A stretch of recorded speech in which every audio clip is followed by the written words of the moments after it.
pour le compte de cette émission. Tokoloba avec force, le numéro est là, vous pouvez participer en envoyant vos messages, soit en appelant en direct. Nous vous disons encore une fois un grand merci. L'actualité, encore une fois, reste dominée par la situation du dialogue en République démocratique du Congo. Nous attendons, nous sommes en attente. Tozali causer là, le chef de l'État a signé ordonnance convoquant les dialogues. Dialogue, ils allaient purement politique, ils allaient constitutionnalité, ils allaient purement politique, ils allaient été institution est en place, crise et sengeli bato bafanda basolola nde yango bakozela bato bafanda basolola. Est-ce que de dialogue en dialogue, la République démocratique du Congo et Kogi Kopé Sabiso lueur d'espoir un jour? Ce sont des questions où tozali tomituni pe tozali komituna. Plus toujours qu'il y a des dialogues en dialogue.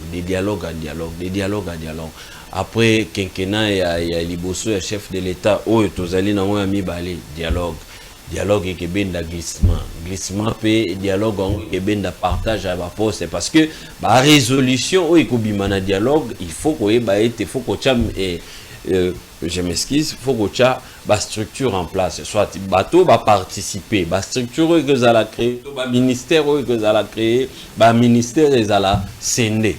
Donc sengeli na motonio soto ayebake dialogue est égal à partage à pouvoir. Bolinga te balo bango ba forme nyo surtout ba ko bata ba vanditi ba M23 ba tunyo surtout ba exigence que ça la. Ba exigence que ça la crainte sikoyo ezali ko vande sika moko. Bato oyo faut ba participer na dialogue. Mususu faut ba roya na agenda ya ba agenda ba paya. Pourquoi il s'est dit que bango bazali bato oyo ba yoka melaka kaka Rwanda. Selon le rapport rebelle.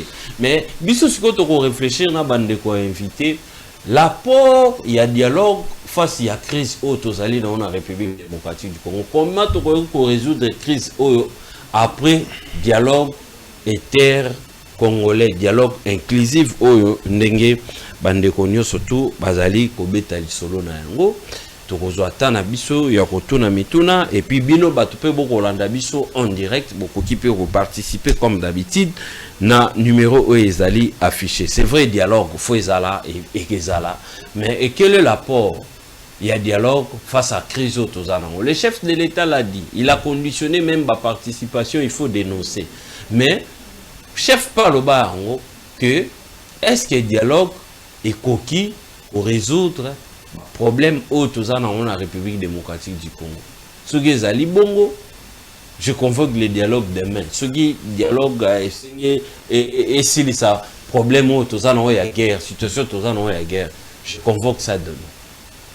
Les ali ba question majeure oyo na émission na biso tokoloba avec Fox toko développer ango na pourquoi lelo maître Anatole Kanoumani Kadrea. Il y a IDPS, moko ya président de la structure Yoka Base, à honorer Bissona pourquoi lelo. Maître Anatole, bonsoir et puis soyez les bienvenus. Bonsoir mon prince Sango. Merci pour la location na mukona lelo. Na isengo mingi ya na mission moneno yo ya Tokoloba. Merci. Pour dans na lokola match na munyango eroyo. Hotela na matonge na pananga na Guinée kuna na Bazalemba tout bana Guinée bana mikino nyonso ya bino la liboso na bino. Vous savez si vous avez représenté Yomoko, d'abord vous déjà depuis la fiche la biso et aussi na pesi mu kontombolo Fatibé Motomo Marino parce que ali pesi mbote c'est au Sekabuchi le conseil général du parti président Aïe na pesi mbote et sans plus tarder na continuer biscuit na ngai parce que nazo na yena nzela totalement na ba gloire monsieur politique. Je sens des gens en train de critiquer gestion ya mwana mboka vice intérieur Germain Chabani Loko. Vous savez, depuis le Congo, le ministère de l'Intérieur, on n'avait pas eu mon tour là, pour réformer d'abord la police, parce que la police nationale, ils dépendent du ministère de l'Intérieur. Et tant que les policiers vont tenir à Malonga, des roulages et tout consort, il a doté presque, tenir belé, à ça le fort le bing, pour le gouvernement doter. Policiers belé, tenir, la propre, policiers dans la salité. Aujourd'hui, on a liboma, on a policier. Mais depuis hier, j'ai senti la volonté et à sali que bah pour ça qu'on appelle propre mais soit bateau. Et aussi aye qu'on numériser secteur on a quoi bah faux policier, na bah vrai policier. Parce que rappelez-vous, on avait des policiers AI, NI. Policier, moi, NI. Est-ce qu'un policier peut devenir NI? Au moment où, toutefois, il y a un salaire, il faut suivre la formation. Dès la formation, déjà, il mécanisé. Aïe, que ça, dans l'État congolais, il a le droit aux cartes de la police, il a la peine à un policier. Mais un policier a un NI, on sait que ça l'a dernier. Et tant qu'on peut aïe, au moins nous parlons, nous connaissons maintenant aujourd'hui, au moins nous parlons avec moi, je Chabani. Produit, il y a bien partie des PES, il est le plus compétent, un avocat de surcroît, à y place où on n'a pas embatté. Rappelez-vous que dans la campagne en 2023, mon Konzambo a qu'est-ce que je peux faire? Pour nous avoir victoire à ma casse, qu'est-ce qu'il faut faire? À choisir mon amboka, à casser à Bandobola, au ministère il y a hydrocarbures, ou à ça, madame, on paye la ministère hydrocarbures, à tel ministère, mon aîné a repéré ça pour récompenser mon salaire, madame, mon amboka, Chabani. À payer le ministère il y a intérieur. Ils n'ont pas battu. Quand on peut confiance à Bongo par moi dans Fati Béton, sur l'État qui est une campagne. Et il y a une campagne pour la première fois en histoire. Un président ça 53%. Ça montre l'équipe de la campagne où il est chapeauté par Watmi Baloyo et Salim Moussala Malam. Pour dire que oh bah tata ya moi dans Boka Chabani, bah été. Bala la pongi. Tant que sur l'État lingi qui a la place wana, asala Moussala ata okosala neni ata okokitike neni yo nde ko remplacer yete mais chef l'état ndé muntu ayebi qui travaille bien o samsa malamu o ya mabe ya malamu yende ayebi yango isika zali mona mboka Chabani luko na pese mbote na festation na yo. Très bien, merci encore une fois d'avoir répondu à notre invitation. Cher maître Patouben, ensemble pour la République. Au Pekuna, Tokomonaka, les chairman, Azali n'a infiltré, Bazali ko trahir. On aurait besoin d'un peu maître, bonsoir et puis soyez le bienvenu. Bonsoir, Dr. Landou. Je sais que quand Moïse, tu as la sacré, tu aménages, mais c'est pas ça les débats. Pessi de Konanga et Anatole Mbote. Ça fait encore un bon moment de partager dans les plateaux. Je crois la dernière fois, c'était toujours quand vous étiez de l'autre côté. Mais en tout cas, nous avons sur Ensemble pour la République, Mbote, Moïse Katumbi, le président national, secrétaire général Dieudonné Bolengeteng Balia et tous les cadres militants et Ensemble pour la République Mbote. Deuxièmement, au moment moi, quand il faut dénoncer quelque chose, je dénonce pour l'intérêt général. Comme on nous enseigne Maître Ella, la Cour nationale grand service public, si on parle dans les débats, ici on parle beaucoup plus des réformes générales, mais il y a qui n'a qu'au rappeler dans le Bumba que une fois l'émission na yo na loba qui na liolo tu vois na liolo wana juste do dans les awana libulu mo salama ki wana oza ko ralentir mais tout quand même do dans tous les deux côtés mais de plus grave encore les lots comme on a lobby na se wana mai ebimi de libulu sikoyo elembi de ko mener érosion donc mai ebimi na kati makadam alors non seulement qu'il y a un boukani, mais l'ibou est salé misouana. Donc on doit un peu revoir ça rapidement parce que ce que nous allons katani et vous allez passer. De deux, je fais encore une fois un tour dans ce limbo. Juste une sortie à manifeste. Manifeste 24. Nous allons on appelle maman na l'ibou les gens manifeste pour obimaka na 24. Et tu as la de moko. C'est-à-dire ce moutazo kwa koto ba jeune o ba ba encourager ba komi atene psychoto mandambo l'équipe na ba moto ba kangi koto juste pour la libulu wana ou ba ko sablango ko ramna ngo pe juste pour na commence. Donc on essaie quand même de rappeler pour les intérêts généraux de voir un peu toutes ces histoires là. Bon, j'ai entendu mon frère ici faisait des éloges il y a Ndeko Chabani. On les a biscuits naïe très bien. C'est ça, biscuit naïe, c'est bien, mais il parle de la réforme de la police. Non, mais il a parlé de la réforme de la police. Je voulais ajouter quelque chose de la réforme naïe. C'est-à-dire quoi? Il a parlé des réformes. Nakati à la police, mais non seulement ça, mais il y a encore des bavures. Nakati, il y a réforme. Il a parlé. Lélo, je viens de Savoboula, juste en face à Pire. Moi, je viens en policier. Il y avait deux auditeurs, il y a FRDC, les gros magistrats, lieutenant-colonel, non, major, policier, quit, Makolongol, Nasapona Moutou, Polo Likoranini, mon collègue, la généralité. C'est-à-dire, quand il a parlé de réformes, il y a un qui non, on ne peut pas voir seulement dans les textes, mais il faut voir aussi dans la exécution, n'est-ce pas? Il y a réforme, est-ce que ils ont se conformer dans le texte ou pas? Donc c'est ce que je voulais ajouter pour aménager, parce que vous avez vu, nous avons maintenant des policiers, comme opposition, mais ils ont la réforme. Très bien, merci Maître Patouben, merci encore une fois Maître Anatole Kanoumani, les 089 73 88 067. Merci d'être là parmi nous, merci. On va encore une fois pour passer un moment inoubliable. Nous sommes là chaque jour, lundi, mardi, mercredi, jeudi, vendredi, 19h, heure de Kinshasa. Les actus du jour, visite présidentielle dans les Grands Katanga, Kamina et Lubumbashi accélère le préparatif avant l'arrivée de Félix Tshisekedi.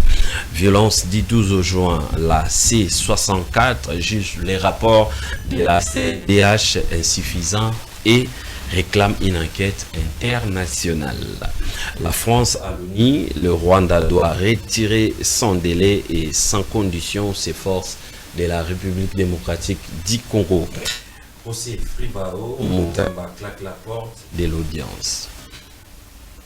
Assemblée nationale, Éric Tshikuma appelle à des mesures urgentes pour endiguer l'insécurité grandissante à Makala et à Selembaola.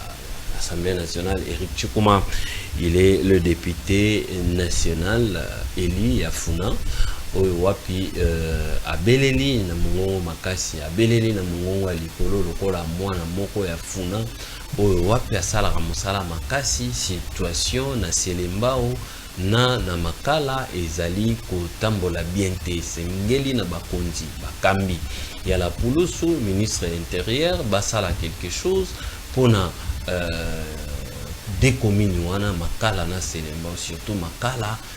Ça ne va pas. Merci encore une fois na honorable Éric Tshikuma pour la musala malamu pe musala ya kitoko zali ko sala na Assemblée nationale pour na bana nyo surtout ya Funa to zali ko soutenir yo makasi.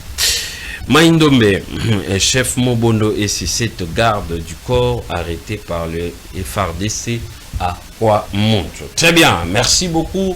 Nabino nyoso bozali kolanda biso na pokwa lelo merci na bayo bazali na etandoike. Quel est l'apport? Il y a dialogue na situation où tozali nango na République démocratique du Congo. Le chef de l'État ayambi ba confession religieuse o wapi apesi bango mon onaye ko talisa ete ba s'organiser pour na mikolo ya convocation à dialogue.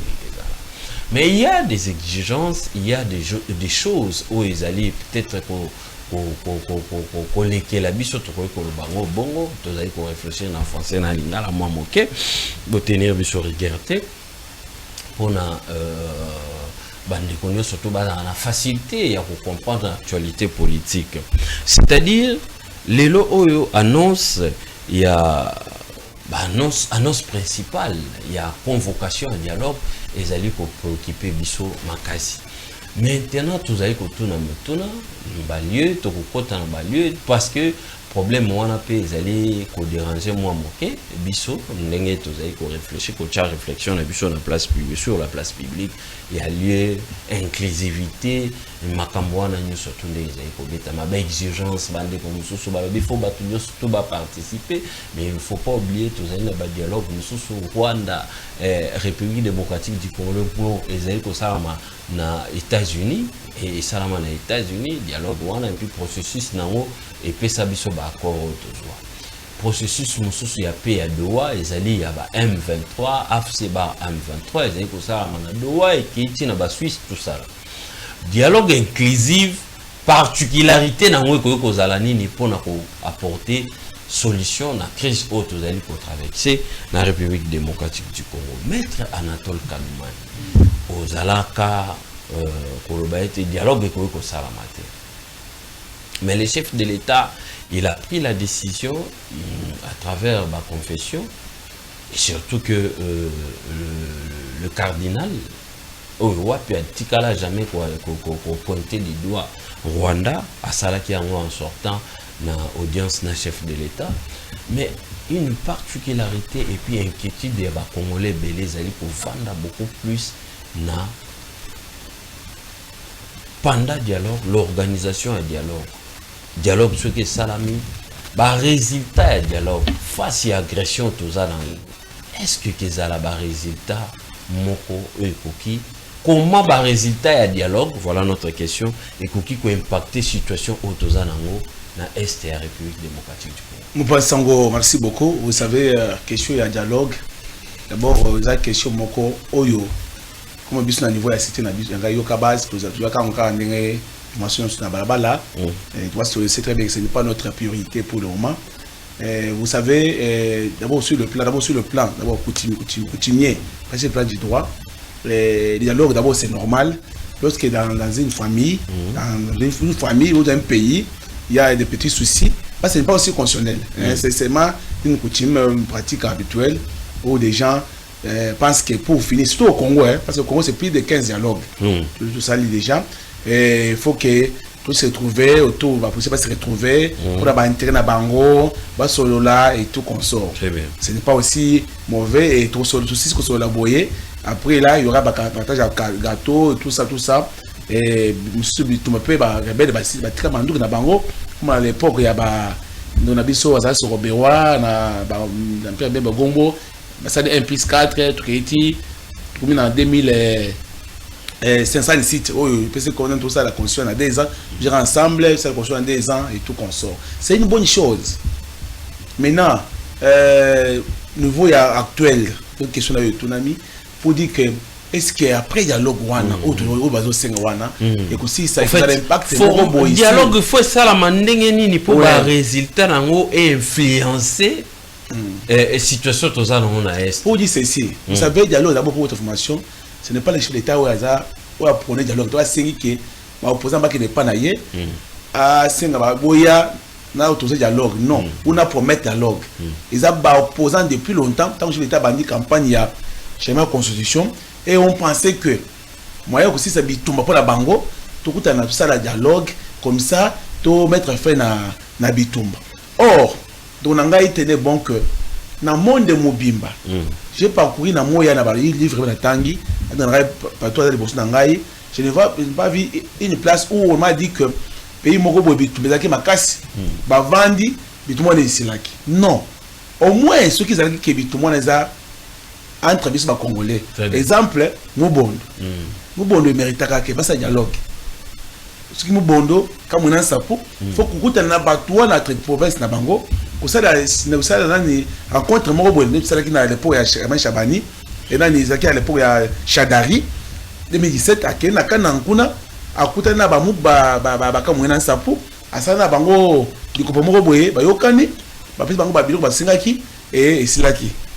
Mais les bitumba nango la Congo les bitumba ya ba Congolais ba romoroté tous les Congolais oyo ba sumanta pas ya ba étranger pourquoi parce que le Congo c'est un pays riche il a ba ressources belées mais qu'est-ce qu'on peut faire pour déstabiliser ce pays sur le plan ressources na bango qu'est-ce qu'il faut faire pour que ce pays avance et comme ba que depuis longtemps ils ont eu affaire avec ba gens mais ba nini ba te belé ils ont réussi Et tant que le président soit dans le pouvoir, pour que les stabiliser ici, quand on va créer le point pour l'intérêt privé. Les pays étrangers et bien pas au Rwanda. D'autres pays aussi, c'est Rwanda. Pour qu'on déstabilise, les gens volent les minéraux dans le compte na bango. Mais dans ces cas, ceux qui sont décident qu'on vend l'accès à ça. Biso moko. Attends, parce que avant, il y a tout notre point de vue à Rwanda. Est-ce que je veux partir dans votre aïe? Donc, à cause de la poids, il faut, rappelez-vous, il y a eu le Rwanda. On a attendu, le gouvernement congolais va tirer par Bakele Kuna. Donc, c'est dit pourquoi? Ils savent que Kagame a exploité. Ils vont les remettre, les vies en danger.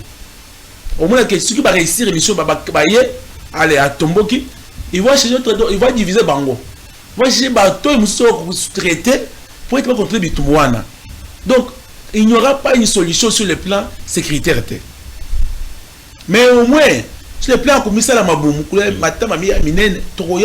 les dialogues, vous entendre parler, cher maître, les dialogues sur le plan, la solution à dialogue sur le plan crise autozana est et PC le côté. Mais au Italie Mabumuto partage à pouvoir politicien écoute, politicien état de Liboso.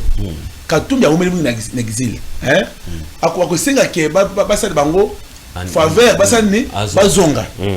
Ba vemba ba nini ba posa oyo. Ils vont pleurer.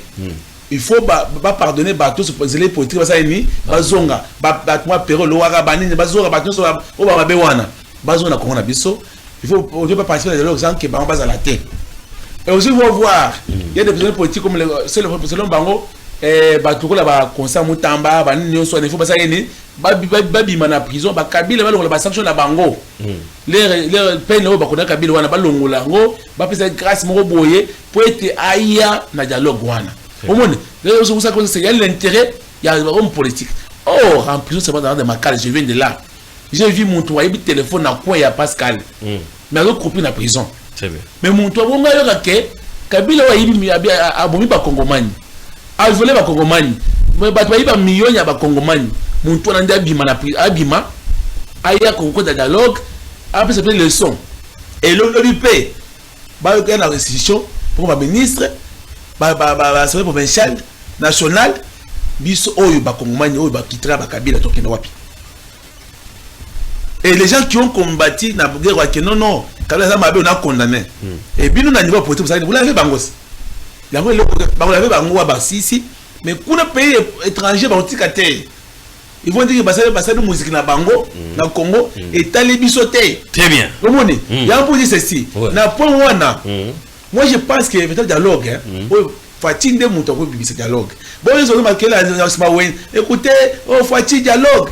Ma bête campagne a été. Parce que Fatine a coûté ma condition d'ailleurs. Je suis sûr que il n'y a qu'aux ordonnances que le dialogue est à tel jour et format nango ça unique Fati mais il y a yo kanga ina pour que dialogue malamu zanini le pays voisin nyonso neuf ba ya Congo té la terre yo en face la biso il n'est pas avec les Congolais alira ki Congo est là aussi parce que d'abord gratis ça pays munene ko kaye il y a comme même Kinshasa où il est qui est musika donc à ça pays muké pour ça que le Congo est bon à la taille, il a récupéré la taille monnaie. Pays non soit en Congo, mais pour faire les infos, il faut un dialogue avec les pays étrangers. Au Rwanda, Congo, au Burundi, Ouganda, Nangola, Tanzanie, Zambie. Tout solo lui, dialogue à la monnaie. À ce moment-là, c'était opposant qui pense qu'ils ont intérêt à participer au dialogue Rwanda. Les problèmes Rwanda, on a payé autour là, on tient à mettre à l'époque. Biso peut te quoi dialogue pour l'année. Na corona biso parce que biso c'est le plan interne. Faut acheter ça la boy mabe, ça la boy malamu, et entre lingi bongote, il faut ça la boy. Les pays de Rwanda ils autres pas Congo nini. O ngai ba bote ba bobele na ngai 1 hectare, 2 hectares, il faut pesa ngai moi dimension mon boy. Mais yo Uganda c'est pas moi ça c'est makambo wana. Dès à ce moment là, on doit mettre fin parce qu'il y a un élément de neutralité, un élément étranger, pays étranger. Dans ce cas, c'est des accords internationaux qui vont faire que tout le monde est ici là. C'est accords internationaux. tolé bitabe, tolé bonbon, ça nyonso 0-0. Très bien, 089 73 88 067. Bino pe bandeko bokolanda biso, est-ce que vous allez croire que dialogue demandé par nos frères de l'opposition, la confession religieuse, et qui peut apporter quelque chose face à la situation aux parce qu'il ne faut jamais oublier que la sortie médiatique, il y a le président rwandais Paul Kagame et Zali qui s'est multiplié en disant que le problème est à Goma, Goma ezali ya bango, mabele ezali kuna avant ba libérer Goma fuko fanda ko solo la ba réalité ezali mo ebele. Est-ce que bino pe bozali ko croire que dialogue peut apporter quelque chose? Pouvoir au peuple, pour le peuple, par le peuple. Le numéro est là, vous allez réagir. Maître Patouben, est-ce que dialogue oyo faut ça la mana format nini? Quels sont les éléments où il faut tout épingler na kati ya dialogue oyo après dialogue et que peut sa solution na situation tozana na est la République démocratique du Congo pour retrouver la paix durable. De Colandré, je failli pleurer. Nakoyoka maître Anatole. Il est de l'IDPS, hein? Très bien. De l'IDPS. Mon frère, j'ai beaucoup écrit à Makabolobi pour vous. Dialogue est une priorité. Bon, dis-moi maintenant. Depuis que la guerre, ou parce qu'on n'a pas encore déclaré la guerre, depuis que le pays est agressé, AFC en 23 avec les supplétifs à Angola, pardon, il y a Rwanda. Qu'est-ce que l'IDPS a déjà proposé comme ici des sorties ou l'idée sacrée? Parce que la guerre qui devait nous faire face par rapport à ça, il paraîtrait qu'on a entendu plus de 13 milliards, ou bien de 13 milliards, quelque chose comme ça, depuis qu'on a commencé à dépenser pour la guerre, ou dans l'agression, mais il n'y a pas de résultats. Quelles sont maintenant les suites de sortie pour que Makambone soit là? Pour sur le plan militaire, tout pour récupérer le territoire rwandais. Toi ici, tu dis que les dialogues, ce n'est pas prioritaire pour vous.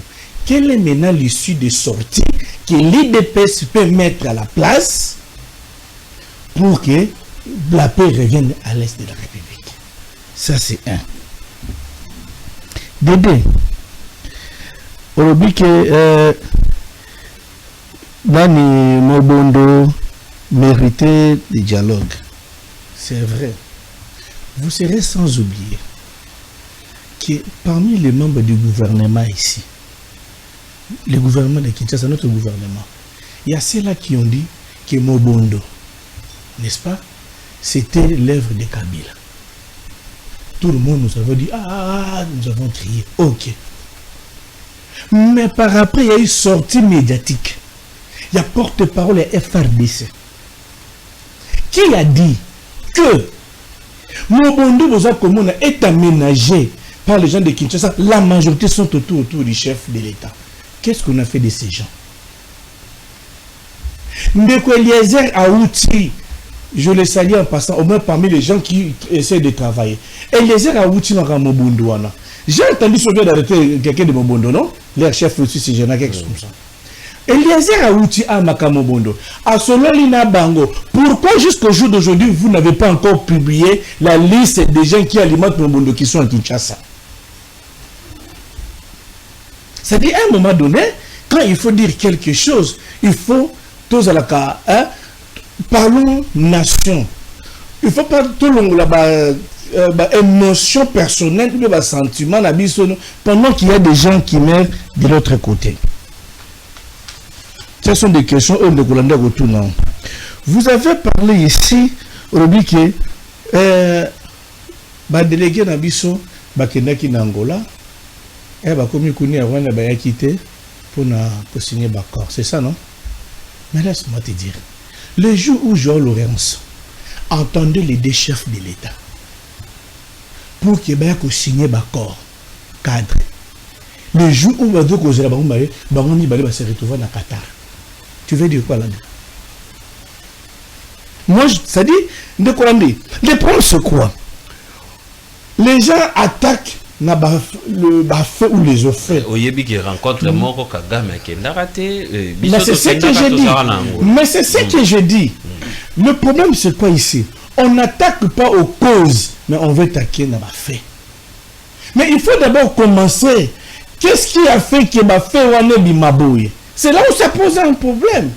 Nous avons tous entendu ici. Votre ministre, Gilbert Tankonde, les chefs de l'État avaient réuni qui n'ont pourquoi jusqu'au jour d'aujourd'hui, on n'a jamais dit à la population congolaise, parce que les Mobondo, chef de l'État Yemokwa Lobango, que Mobondo était déjà de fait, pardon, le M23, Bazala qui lui sous-soutait. Mais Yemokwa, comment résurgence dans le Salamandengeni? Mais pourquoi on n'a jamais demandé à Gilbert Tankonde, soit n'importe quoi que ce soit, qu'est-ce qu'il a parlé avec les gens de AM23 pour qu'il y ait le Kinshasa au Simba Mindoki? Parce que tout cela, vous ne parlez pas. Lui, il a dit, Kabila, Moïse Katumbi, Kingandi, Bazoko Lukaba partagé. Non.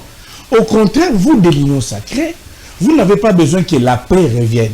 De Colandré, je vous reviens. Tu as dit ici que un voleur a eu du téléphone, certes, dans la prison, parce qu'il y a eu des indices de culpabilité, ainsi de suite. Mais il y a Kabila, lobby, ministère, ainsi de suite. Maintenant, les mêmes personnes qui ont volé les téléphones qui sont à la prison centrale de Makala, quand ils voient les gens qui ont détourné l'argent à l'Union sacrée, dont ministre, il y a finance d'État, à l'Obasbiso, tant que projet, il y a Kabuli, projet Sima. Qu'est-ce qu'on a fait avec tous ces gens-là qui ont détourné cet argent que le ministre Nicolas Kazadi avait parlé? Pourquoi ces gens ne se retrouvent pas dans Makala? Le téléphone de mais mon père il a milliard. Parce que tu as dit ça. Où est parti l'argent Yarena? Où est parti l'argent il y a zéro trou? Mais revenons à la thématique, s'il vous plaît. Mais je suis dans... Parce que tout ça sont des causes. C'est-à-dire qu'il faut qu'on en parle. Ce n'est pas dit que Nazar a thème. Je suis dans le thème. Parce que Nazar n'a pas dit que le dialogue... Et là, tu n'as pas abordé la question. Dialogue, il y a dit que le dialogue, actuellement, ce n'est pas encore prioritaire. Mais il y a un qui n'a pas expliqué. Je suis dans la thématique. Dédé, ce que vous devez savoir, la crise actuelle, il y a deux phases. Il y a endogène et exogène. Entre exogènes, nous avons les multinationaux, le Qatar, les États-Unis d'Amérique, le Rwanda, l'Ouganda et le Burundi. Tout ce monde, il ne faut pas les négliger. Étant envoyé en endogène, nous avons le pouvoir en place où il y a, comment on appelle ça, les AFC M23 et les acteurs politiques. Maintenant, pour étouffer toutes ces deux histoires-là, la meilleure de la première des choses, il faut que la guerre qui s'impose ici à l'intérieur doit d'abord trouver fin. C'est-à-dire les acteurs politiques, l'FCM 23 et le Rwanda, dans le régime de Kinshasa, on doit se mettre ensemble pour parler. Parce que si aujourd'hui à Kinshasa, nous allons, n'est-ce pas, discuter ensemble. Qu'est-ce que ça va résoudre avec les gens qui ont pris des armes? C'est là où, question de Koizali, nous devons réfléchir par rapport au lendemain, ce qui est le dialogue de Sami, comment étouffer pour ne plus que les mêmes histoires reviennent encore. Parce qu'il y a eu des accords qui ont été signés à Yasan City, mais le lot à 3 ans aussi Mamandoki. Alors, qu'est-ce que nous devons faire pour étouffer ça? Raison pour laquelle il nous faut là-bas ici. Il y a certaines mesures qui se font. Au moment de Colandry, le problème dans Mboka Nabiso, tout se gère au niveau politique. Au moment de lobby, celui qui a été condamné, au Akatara, maman, excuse-moi, Bamabele, Bamaboko, tout ça, quand il crée des amis, même si justice a condamné, non condition que non avant, il faut quoi? Et là, qu'on a ébandi, dans 1+4, tout ce monde-là, qui guerre, ça déjà passe. Comme ça va, voilà, il a tué les gens, à qui n'a pas eu du peuple Bolimbi Sangaï. o kuna sala kibwe akei kuna abomaki ba pigime akei kuna ote bolimbisa ngai abomaki ba tout mambo kuna ote effacer les tableaux ayo kuna, c'est-à-dire tout est parti dans le cadre ya politique. Mais si les sanctions il y a justice qui même si la permuto oyo mais il faut que la justice fasse son travail et que ces décisions judiciaires ne soient pas demain ou après-demain dire que non, il est père de la famille, oh non, je crois encore à lui. Ces histoires-là, c'est ce qui affaiblit. Pendant le bac aussi longtemps que la justice congolaise sera entre les mains des politiciens, ils manipulent la justice comme ils le veulent bien, on n'arrivera pas à l'issue de sortie. Et d'aider, si demain que les gens se mettent, nos problèmes c'est quoi là? Pourquoi nous demandons? Au jour d'aujourd'hui, le président de la République, il a dit à la convocation pour signer ordonnance par rapport à dialogue. Nous allons constater de l'opposition, l'article 64, nous allons constater quelles sont les conditions qui seront mises en place. Si nous comprenons que le président Félix Tshisekedi, dialogue vous allez inclusif, tout le monde sera là. Il n'y a pas d'exclusivité. Tout le monde sera là. Mais ce tout le monde d'accord de coalition dans la ligne de Konanga IDPS, mettre à l'objet Anatole, à l'objet qui est des conditions. Ceux qui n'ont pas de conditions, on trouve que pendant l'objet que non, Kabila ne sera pas là, Nanga ne sera pas là, c'est si, c'est là. Nous allons comprendre que non, c'est le pouvoir ici qui bloque. Laissez-moi vous relancer. Je peux vous relancer par rapport à l'élément au PSI. Oui. Au lobby, dialogue, vous parlez de l'inclusivité. Oui. L'inclusivité, c'est-à-dire tout le monde doit participer. Oui. Mais quelle est votre réaction, vous de l'opposition? Oui. Quelle est votre réaction quand vous voyez le président rwandais, à la sortie médiatique à lobby, pour défaire AFC M23, aller le Rwanda, pour étouffer, pour asphyxier Rwanda?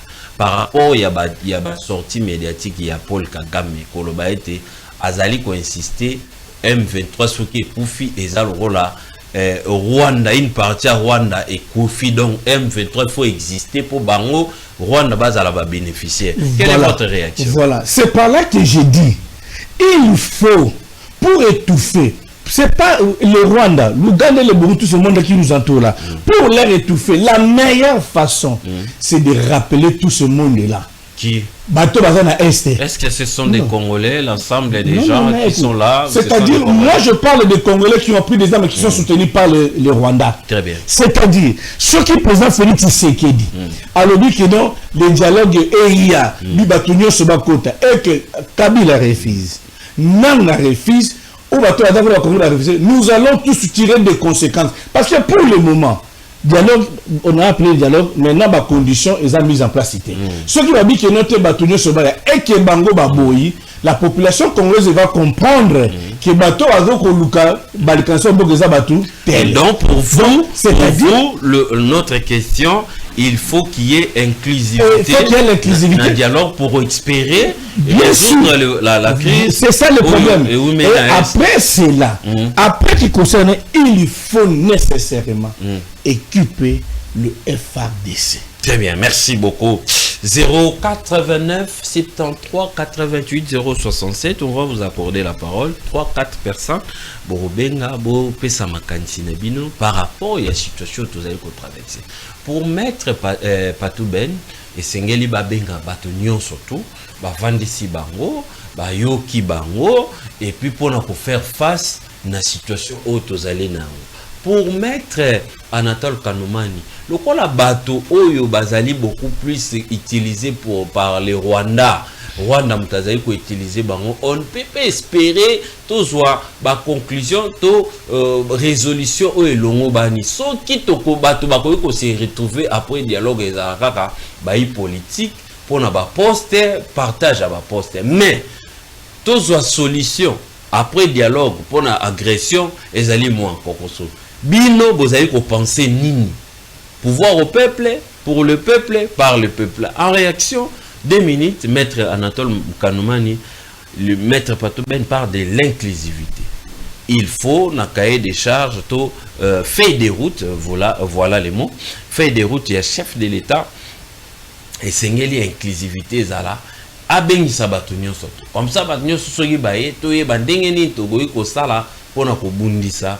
Où ezali monguna Rwanda alimbite kotika biso ko multiplier ba sortie médiatique pour na koluka lolenge nini akokoisa République démocratique. Vous pensez ngo merci beaucoup na yoki Patou Ben na moni ateti BMP il moko à se contredire. Très bien. Alors but tantôt là que mutakati bat ma bele tout na luboka tout ça mutu wana we rubenga ye vous pese mwana ni mroboe. Yango de se contredire parce que nanga basala kangosa. Kabila pe asala Kabila a déjà condamné.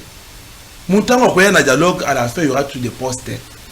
Il n'y aura rien parce qu'à la fin il y aura quoi soit transition, tout gérer pendant 2 ou 3 ans pour que tout gérer dans l'institution, tout changer par l'Assemblée nationale et tout tu as battu mon boy ça dans mon salaire il était battu na yaza peine à pouvoir et après c'est le lobapé. Maintenant biloko wana zo le boana c'est pour encourager les mâles. Parce qu'avec le langage wana les autres tous en a eu na plateau. Vous n'êtes pas au pouvoir.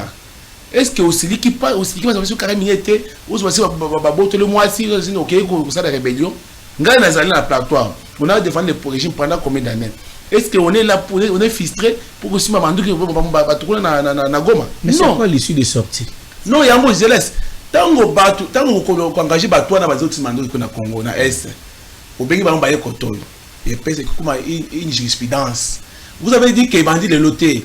Tu vas rappeler les gens qui ont rappelé les bateaux à Kala. On le dit que tout ce dialogue, tout ça est tombé. Mais plus de 30 ans. Et si, le qui va Kodeko, le qui va Defnalou, le qui va Nani Obazakina Mumbachiao. Nous sommes ici, c'est loco. Et c'est quoi l'issue des sorties maintenant? Voilà pourquoi moi j'ai dit tantôt là, non? J'ai dit ceci. Bisso.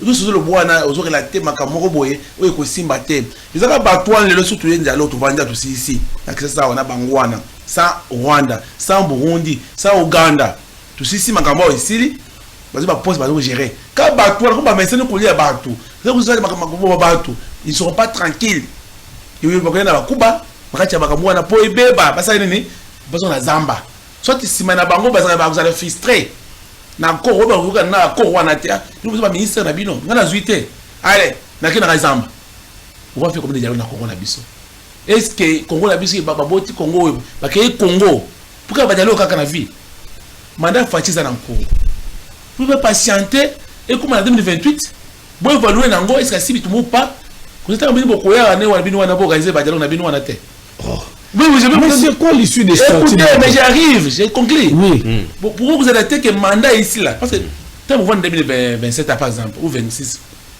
pour évaluer, il n'a pas fatigué. Que mandat ici, il faut gérer, pendant les guerres ici, il n'a pas pourquoi. Non, il faut aussi se souka pour voir le terme tous à l'année. Parce que il faut vous dire, mais est-ce que un mandat ici? Vous avez mis 13 millions et combien vous avez eu votre chiffre pour l'année pour bitumber ici là. Vous avez vu dis-moi j'ai vite bon les compétents à ça l'effort pour bitumber ici là c'est moka. Alors on a pas fatigué béton. On a combien de voyages. Pour finir vous venez vision voyageurs. Tout ça qui va national du matrimonio ça pas monde de Mobimba. On parle du Congo, France, Belgique, partout vous avez subi les sanctions ici. Rwanda sanctionné. FC23 Nanga sanctionné. Très bien. Donc Fati est sincère pour que quelqu'un les boss. Mais à la fin, c'est quoi? Pour la bisote je reviens encore pour vous dire ceci. Sauter les bosso, je leur entre bino ba congolais biso congolais c'est pas du temps. C'est vous faire ba vous voyez miner sous le cas. Nous voulons que bino té tout ça d'ailleurs na Rwanda. Bino voyez comme ba côté à Congo que Congo tu appelles na kanda contre bino ba rwandais. Comme vous avez corona biso vous la bango vous bouti de bango bon ba comment na biso pourquoi dès vous voyez que c'est une fatigue dans gouvernement maintenant que tu es na Rwanda qui est notre agresseur principal tu es na Rwanda Burundi Ouganda vous avez essayé de nous ici vous m'avez rejoint ici après tout ça les dialogues on a officiel na paye mon lettre très bien c'est ça là en gros tout on a mis ça on met fait officiellement accord au final Rwanda a bima mnaye bah si ici tant que c'est qu'on a tout biso tout Congo na Congo on fait notre gouvernement tout ça gouvernement sika pour gérer Mboka. C'est tout. Mais boye, à table Vandiao, tout ici, à la fin, il y aura tout des. Bah, mes comptables, bah, Kozala. Et aussi, en dehors, il y a dialogue, il y aura aussi quoi? L'armée d'Abisso, bah, sur ma munition, bah, Mandouka Makas, pour être au cadre aux angles, dialogue, on a aussi Simba sous terre. Là, on doit lancer maintenant une guerre contre Rwanda à la longue. pour maintenant des fois l'intérêt total de la mission parce que c'est ça la mission aussi d'un État. Très bien. L'endroit, vous parlez, c'est pas beaucoup plus vous, maître Patoudel, vous parlez de l'inclusivité. Mais l'endroit aussi cause problème par rapport à l'inclusivité, il y a dialogue. Le président souhaiterait que dialogue est le cas à la République du Congo, Kinshasa, ou soit non, tout le monde fait des autres, mais à souhaiter le cas. Mais pour d'autres, c'est les calibandambo. En parlant de l'inclusivité, il y a de cela où il va aller dans problème de justice pour participer au dialogue. Ça va se faire comment? Parce que par rapport à l'inclusivité et à dialogue, voilà.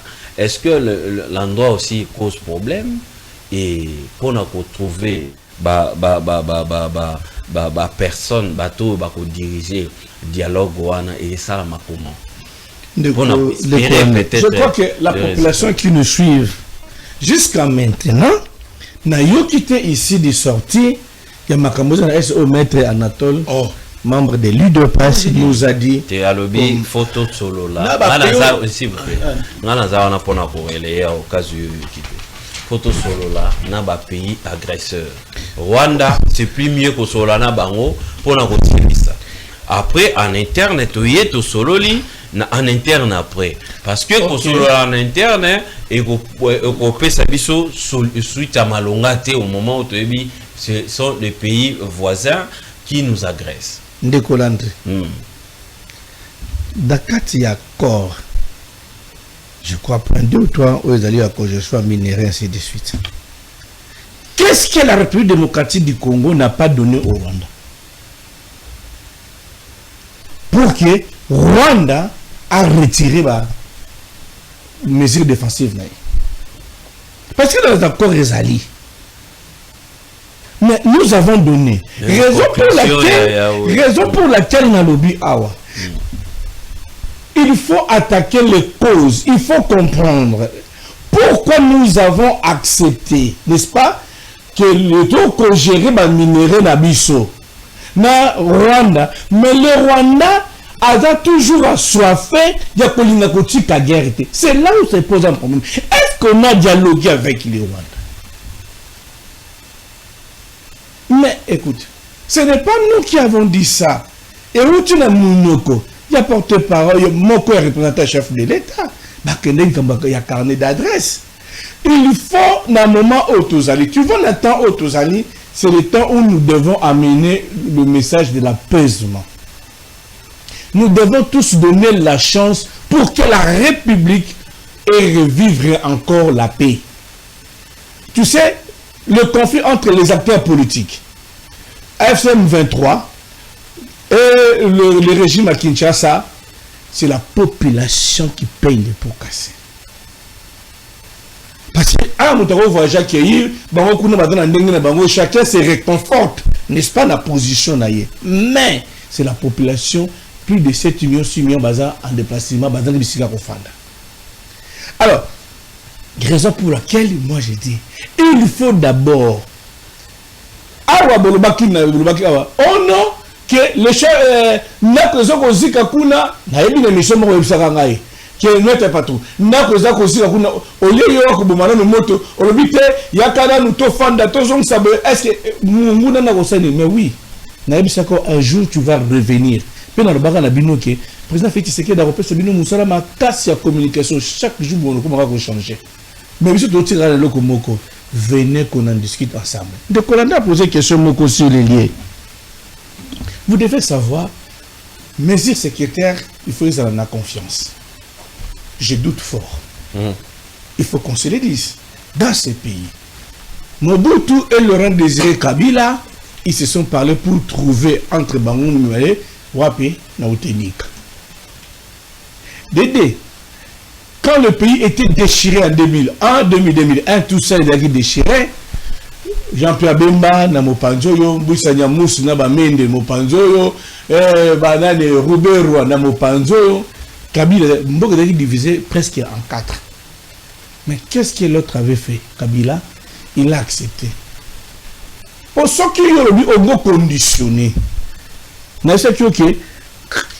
a proposé les cambos. Il faut que nous fassions face à na B nango so na B na gape na moissé ce qui te dit que sécurité à Batounio so bakoya wana nous on est à Kinshasa mais les gens qui ont pris les armes Kabila est condamné Nanga également John Numbi a des procès ainsi de suite. Pensez-vous que si leur sécurité n'est pas garantie, je dis entre guillemets, ici à Kinshasa, pensez-vous qu'ils vont venir? Raison pour laquelle, quand le conflit existe, même dans Kachandaku, maman, papa, bazoko, yokanate, qu'est-ce qu'on fait à deux fois, tata, moi, si n'abenga kabouya, non, tous sont bien des parents. Raison pour laquelle, moi, n'abandonne qu'on propose na Biboui. Le père des églises, catholiques et les CC, je ne parle pas des autres là, le père des églises, catholiques et les CC, ils nous ont dit, voilà les dialogues. Mais nana kendaki musika kolobaete. Pour ne pas que certaines histoires ezonga, il faut que ces dialogues se passent devant la communauté internationale. Bamonde ba imposer. Oui, salam les gars, les personnes non, ça c'était beaucoup plus des Africains. C'était entre nous. Mais maintenant là, non, mais maintenant là, il faut qu'il y ait un puissant qui s'impose par rapport à ça et que celui-ci, ou celui qui ne va pas respecter et le coutel, voilà les sanctions. Vous pouvez croire en sincérité à Rwanda au moment où il enseigne déjà à ses enfants, de génération en génération, qu'ils ont des terres à conquérir, à reconquérir dans le Congo.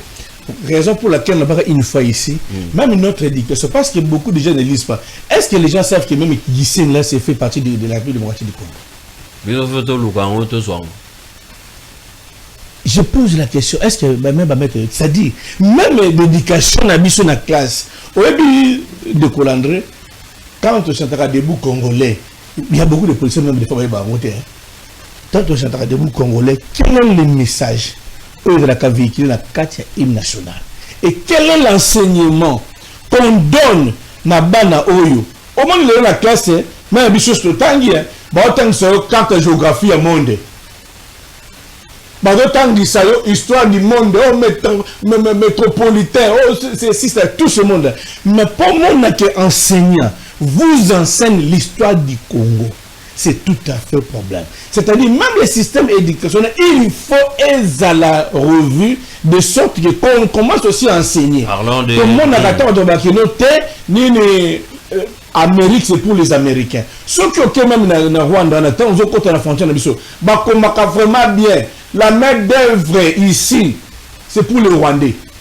Mais chez nous, ce n'est pas le cas. Est-ce que, question, est-ce que la velléité expansionniste, soit via Rwanda, soit pour récupérer pour naïma, est-ce que ceux qui ont organisé le dialogue, to sololi, sans pour to sololi, to tienyo surtout en place, to bien Rwanda cette fois-ci bima kende, tikabiso kimia tout ça en internet, to yokani to lingi pena boule to lo Rwanda a OCD, ata to convaincre Rwanda. Moi, je fais confiance aux FARDC et aux Congolais si ils parlent entre eux et bouter l'ennemi d'ailleurs. Nous avons vécu ça pendant ces guerres ici et Kozonga. Pendant 2012, 13, qui est tu au comprendre que à un moment donné il y a eu la calmie. Il faut quand même que se le dise. Non. C'est-à-dire non. Ça je ne crois pas. Le problème c'est que il y a des rapports. Ils étaient casés. Non. Oui, il y a des rapports. La majorité des leaders. Il y a AFC, comme ça, M23, ils étaient ici en Ndolo. Bazara qui a en Ndolo. Babima Kindenge ni Kabila tika ki bango na prison bazara kiawa. Quand il y a eu les élections en 2018, c'est le Ebola, c'est qui na ben ou tour comme ça va voter quitter dans le territoire rwanda. Mais le pays, le président Félix Tshisekedi lui-même a reconnu que le pays était en entièreté. Très bien. Il y avait pas Ezala qui Monde toujours monter le Kobama, Mombasa, ainsi de suite. Non. Très bien. De raison pour laquelle j'ai dit, si les Congolais se mettent autour d'une table pour parler d'un seul langage, au comment n'a été Bitumbana et Kosida. Maître Anatole. Maître Anatole, quelques minutes, vous avez moi quelques réactions. Bande en ligne, merci. Bozo Benga, Bosa, Bissot de Jacine, on va vous accorder la parole plutôt pendant quelques minutes pour vous participer. Pouvoir au peuple, pour le peuple, par le peuple. C'est-à-dire, Yonde Moto Rolanda, Bissot Ropé, ça fait moi à ma canicina. Par rapport à la situation, Mboka, ils allaient contre pays, ils allaient contre traverser. Est-ce que bien vous allez croire dans la sincérité à Rwanda? Vous allez croire dans la sincérité à l'acteur politique au Tozana Banto Vandi, Tolingi, Liboke, Tolobi, cette fois-ci ou rien. Tokangi, Penza, Tokangi, et puis Rwanda peut attique. Vous allez croire dans la sincérité. Le format ni une fois salama. Il y a dialogue pour permettre bisoto soit résultat mon ko écoper ça biso force.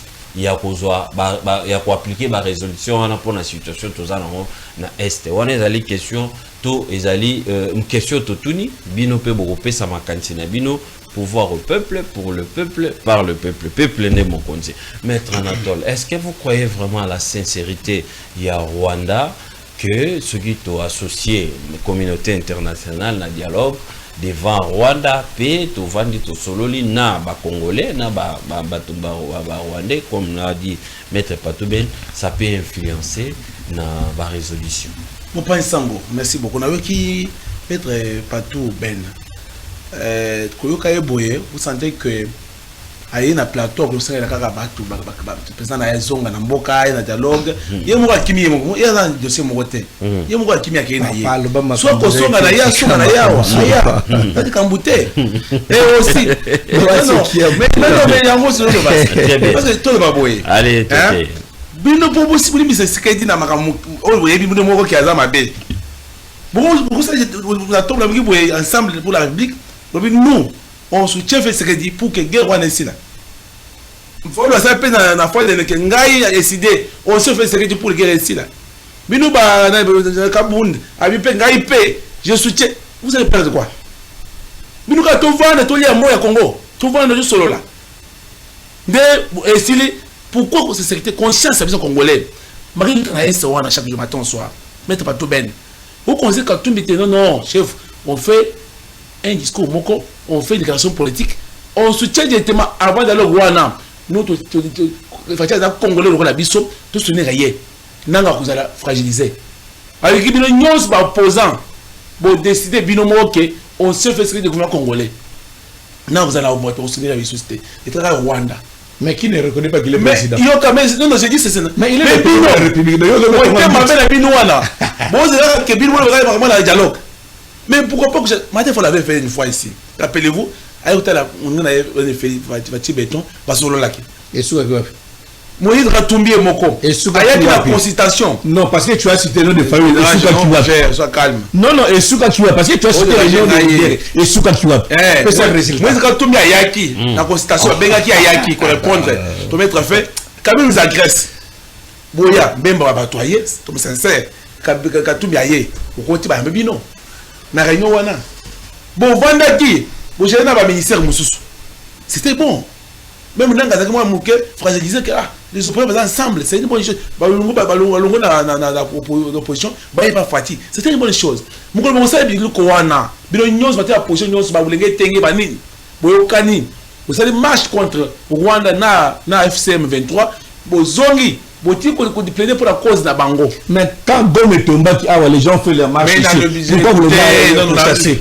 Je pose la question. Quand vous demandez, quand Gom est tombé, quand Gom est tombé, on a fait les marches ici. Pourquoi on a réfléchi? Non, tu en réfléchis, non. On réfléchit. Non, je pose la question. Gom est tombé, tu fais la marche pour rappelez-vous, lorsqu'il y a une marche à Malonda, pour tout bien la sénité, on était unis. Opposition majoritaire. Tu parles de s'il vous plaît, Maître Anatole. Est-ce que vous croyez à la sincérité à Rwanda ceux qui ont organisé dialogue soit na niveau ya Libanda na participation à Rwanda autour quoi na sincérité à Rwanda. Non Rwanda c'est à dire que Rwanda cause la sincérité la bisoté parce que on a suivi on était dans à court ya kitoko o ya Washington victoire monene wana histoire monene pour la Congo kaka fati beto mona batu nde moto kozala partout kozala nzamba ko pambola makasi pour la Corona atiki nyonso na ye ba fingi nyonso pour la Corona. Très bien. On va dire ba soutenir yango mais c'est pas le problème. Moi je pense que les Congolais qui nous suivent bateau et roule pour les repos intérêts. Ils ne sont pas pour la population. Binoyo. Ça fait déjà presque Binoyo. Papa Landré. Chômage. Ça fait une année et un mois. Binoyo chômage. Binoyo. Le 27, ça fait une année, ça fait 13 mois. Où en sommes-nous avec les accords? Merci. Si vous me dites que la marche, des marches pour les gens, vous apprenez pour la Nzala. Pour la Nzala. Non, écoutez, bateau, balingi Nzala terre. Balingi qui va la battre beaucoup de fois. Pour l'intérêt de la Moko. Allez, nous disons ceci. Et toi, nous, on est aussi, cette fois-ci. C'est le roi, je pense que. Mais c'est quoi l'issue quand tu dis qu'il faut pas dialoguer avec le Rwanda? C'est ce que moi je dis des choses. Maintenant, tu dis qu'il faut parler avec le Rwanda. On va parler avec le Rwanda. Où et quand? Je vais dire 2028. Allez, très bien. Très bien. Merci beaucoup. Allô, bonsoir. Allô? Oui. Oui, Ndeko, en direct aux Okayo. Bon, on a levé, hein? Très bien. Bonsoir d'abord. Bonsoir, Ndeko.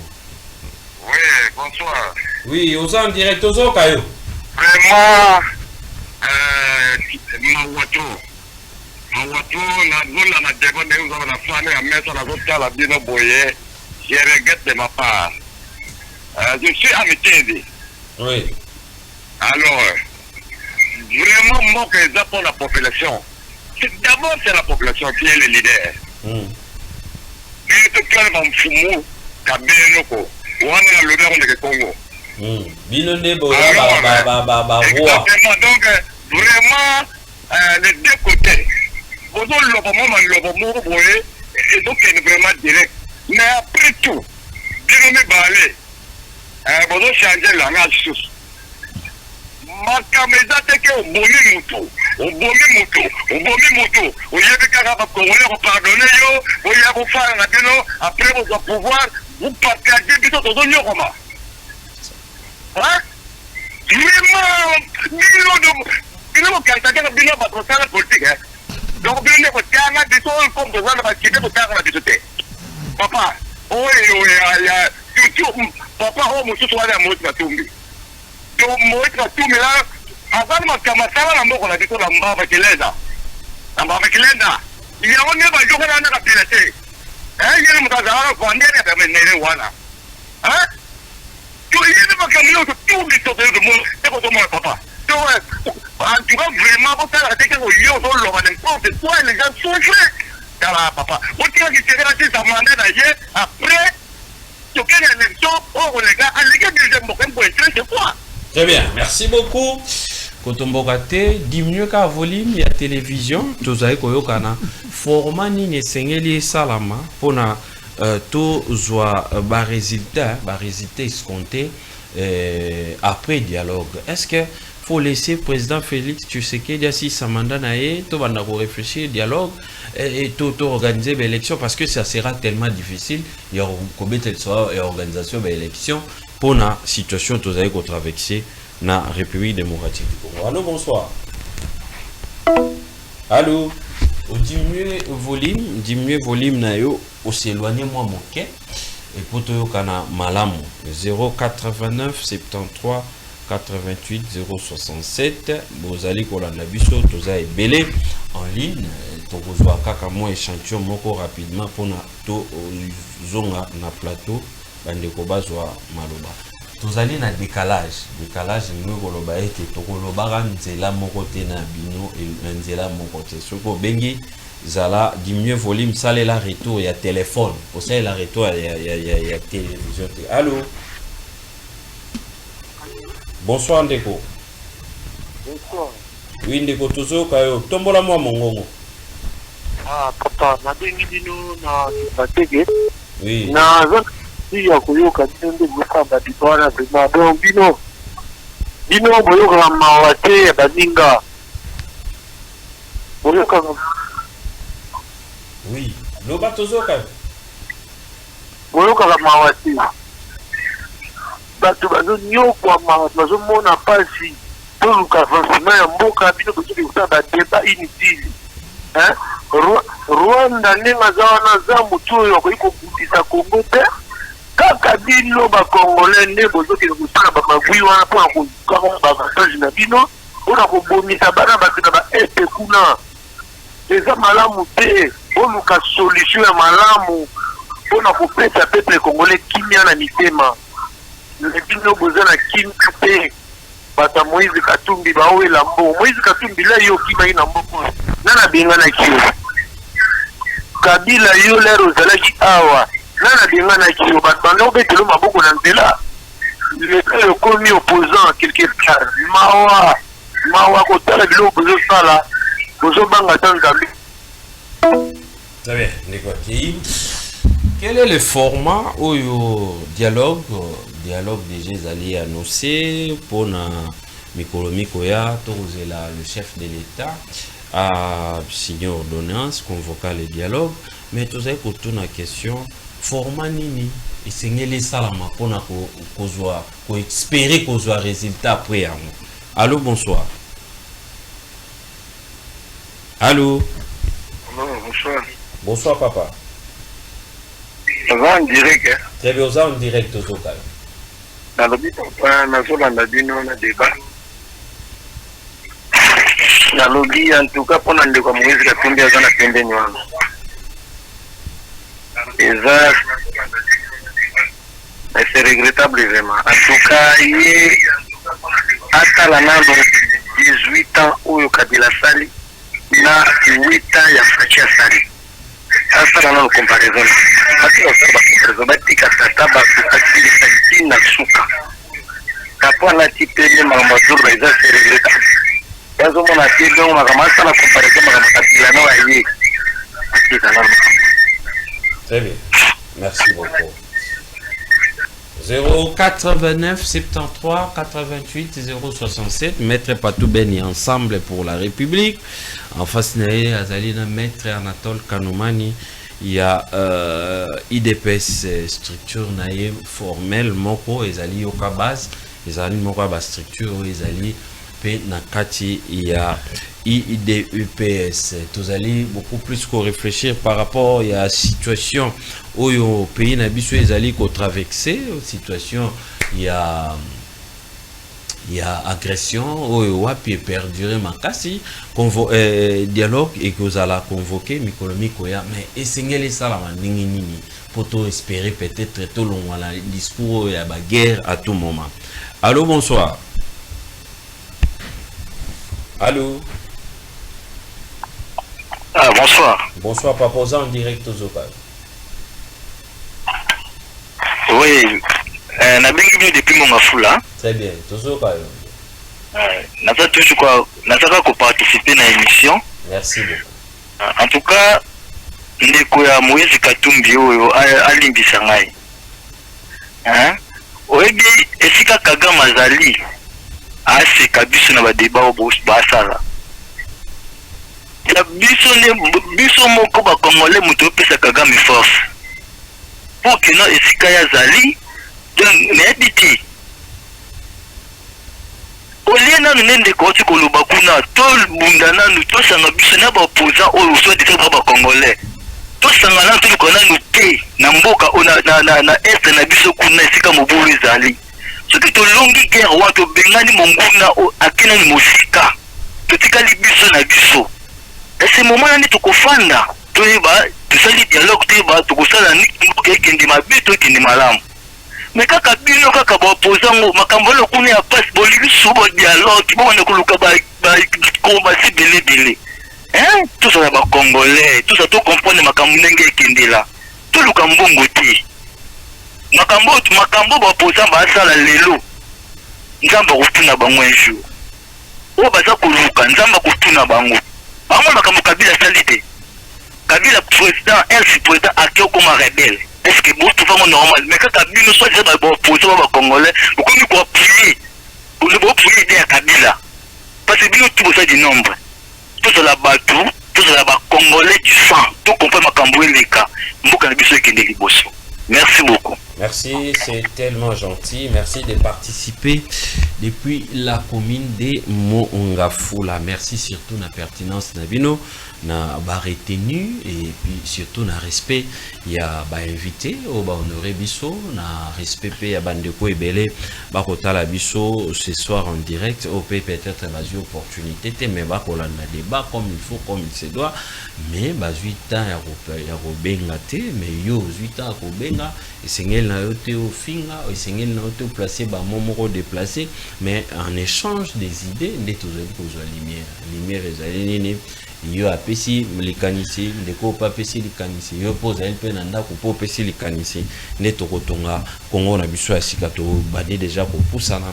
En résumé, maître Anatole Kanumani boyoki pe ba réaction bato ezali divers ba muso ba signete to créer no noyau moko en interne sans dialogue pour to bundisa après to solo sino bato muso pe wa komona beaucoup plus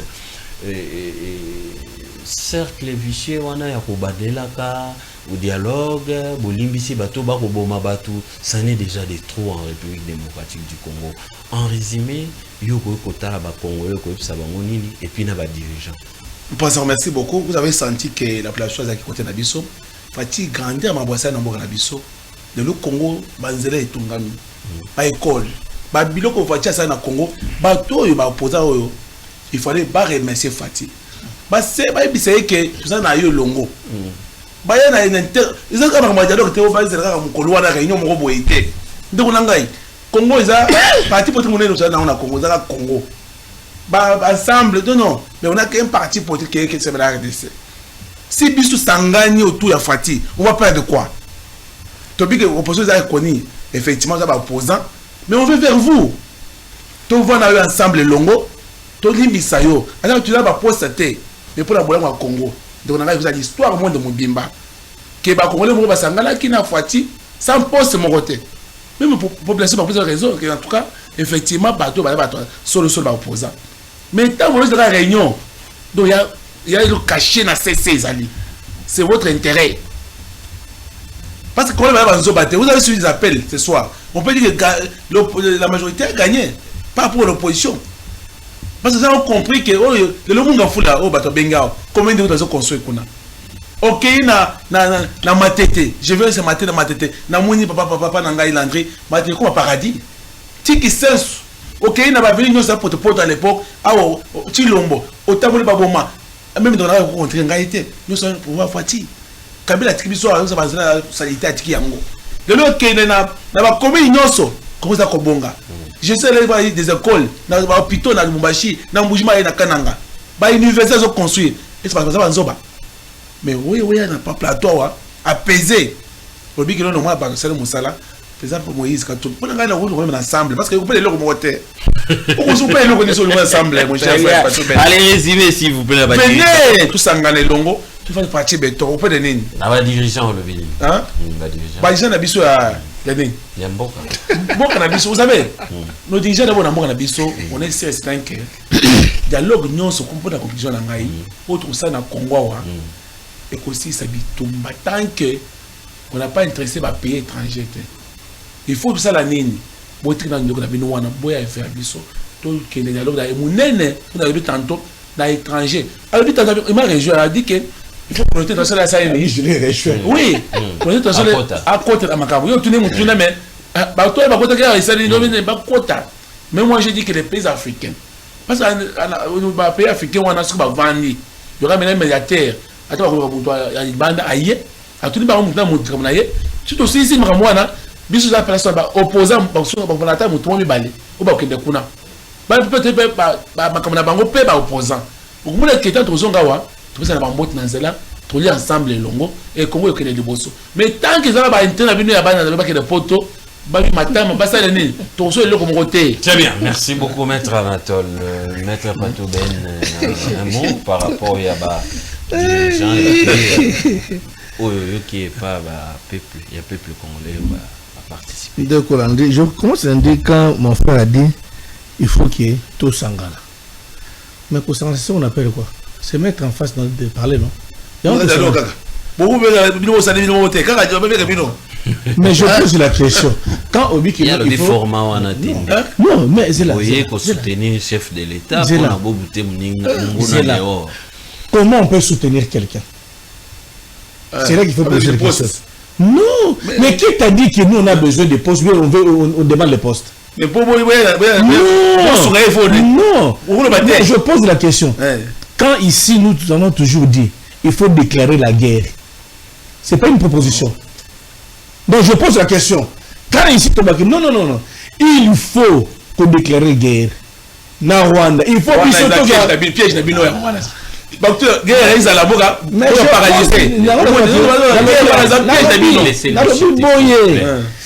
clairement, le Rwanda nous agresse. Qu'est-ce qui empêcherait que nous aussi on agresse le Rwanda? C'est là que je te dis, il faut arriver à définir. Tony Maminere, tout ça, la projection de Rwanda. Oui, mais pourquoi ce Rwanda-là? Le Rwanda fait quoi? Il en profite dans nos faiblesses. Raison pour laquelle on dit toujours diviser pour mieux régner. Mais d'après de la Kanabomoko, c'est difficile pour que Mungu n'apporte. Il faut que je dise ça combien de fois, cher Anatole. Qu'est-ce qui vous empêche? Vous êtes nous avons cité.